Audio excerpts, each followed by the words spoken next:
கோவில்பட்டி அருகே முன்னாள் மாணவர்கள் உதவியால் 30 லட்சம் ரூபாய் மதிப்பீட்டில் பொலிவு பெறும் அரசு பள்ளி. தூத்துக்குடி மாவட்டம் கோவில்பட்டி அருகே உள்ள இளையரசனேந்தல் கிராமத்தில் அரசு பள்ளி செயல்பட்டு வருகிறது. இந்த பள்ளி 1956ஆம் ஆண்டு தொடங்கப்பட்டது. இந்த பள்ளியில் தற்போது 350 மாணவர்கள் பயின்று வருகின்றனர்.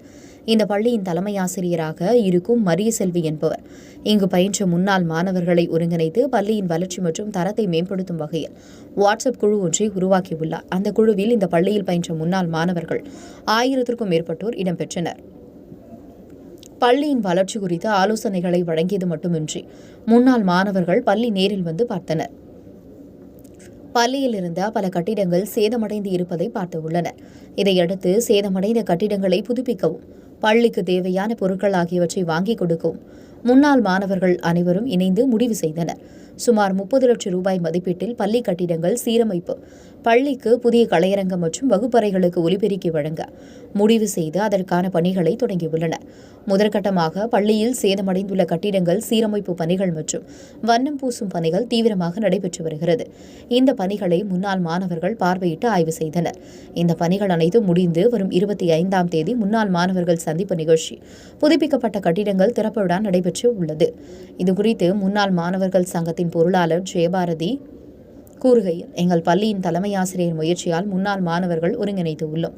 எங்கள் பள்ளிக்கு வந்து பார்த்தபோது பல கட்டிடங்கள் சேதமடைந்திருப்பதால் எங்களால் முடிந்த உதவிகளை செய்து பள்ளியை மீண்டும் புதிய பொலிவுடன் ஆக்கியுள்ளதாக அவர் தெரிவித்தார்.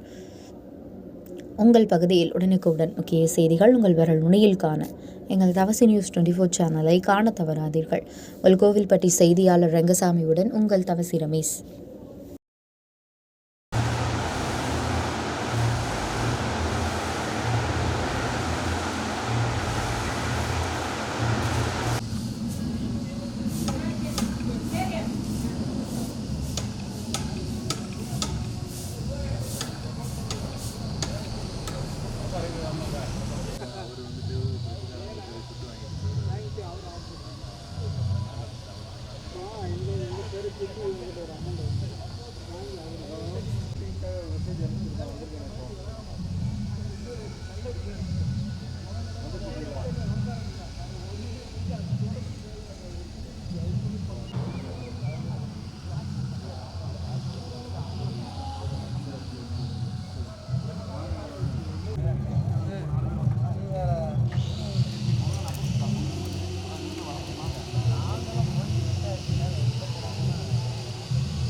எல்லாத்துக்கும் ஈஸியாக வேலைன்றதுக்குள்ளே வச்சு வேண்டாம் யாரும் வேண்டாம்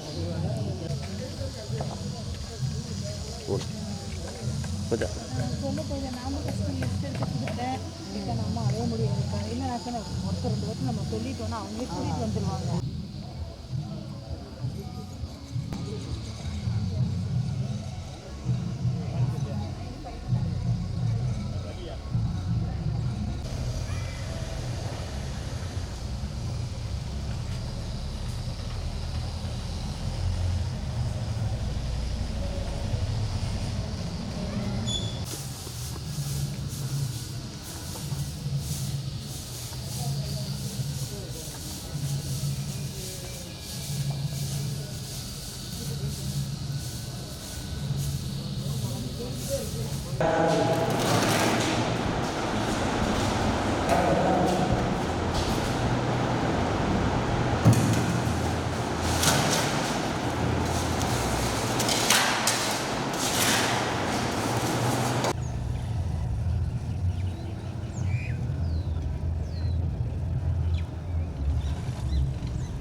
சரிங்க.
வீட்டில் கொடுத்துருங்க, நான் வந்து ஜிபே பண்ணிட்டுருக்கேன்.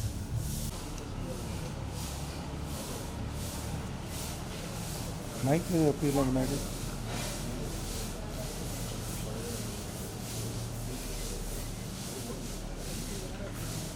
2019 ஒரு தனிநபர் ஒரு 3 லட்சம் ரூபாய் நிதியை கொடுத்தார்கள்.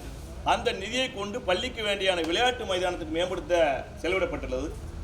அதுபோக இந்த ஆண்டு முன்னாள் மாணவர் ஒருவர் தன்னுடைய சொந்த நிதியிலிருந்து 1,50,000 ரூபாய் நன்கொடையாக வழங்கியுள்ளார்.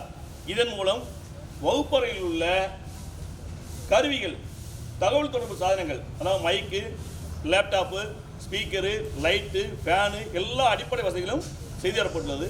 இதுபோக இந்த திட்டத்தின் மூலமாக இந்த மாணவர்கள், பழைய மாணவர்கள் மூலமாக ஏறக்குறை ஒரு 20 லட்சம் ரூபாய்க்கு மேலாக செலவு செய்வதற்கு தயாராக இருக்கிறார்கள். அதற்கான பணிகள் தொடர்ந்து கடந்த 1 மாத காலமாக நடைபெற்று கொண்டிருக்கிறது. அதை நீங்களே பார்க்கலாம். மேலும் இதில் வந்து இந்த பள்ளிக்கூடத்தை படித்தவங்க பல பேர் நீதி அரசராக இருக்காங்க, கல்வியறிஞராக இருக்காங்க, காவல்துறையில் இருக்காங்க, ஆசிரியர் பெருமக்களாக இருக்காங்க.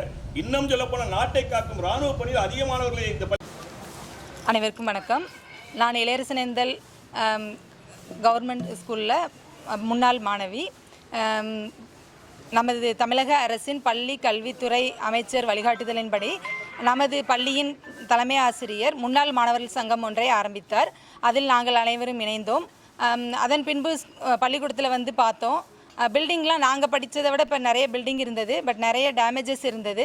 அதனால் நாங்கள் முன்னாள் மாணவர்கள் அனைவருமே இணைந்து நன்கொடை வசூல் செய்து அதை சீரமைக்கணும் அப்படின்னு சொல்லி முடிவு பண்ணி 30 லட்சம் ரூபாய் வரைக்கும் வந்து வசூல் பண்ணி பழைய கட்டடங்கள் எல்லாத்தையுமே வந்து சீரமைச்சிருக்கோம். 1 லட்சம் ரூபாய் மதிப்புள்ள ஸ்பீக்கர் எல்லாமே வந்து ரெடி பண்ணி மாட்டியிருக்கோம். வகுப்பறையில் உள்ள தளங்கள் எல்லாமே சீரமைக்கப்பட்டுள்ளது. ஒரு கலையரங்கம் கட்டித்தரதுன்னு சொல்லி அதுக்கு வேலையை வந்து ஆரம்பிச்சிருக்கிறோம்.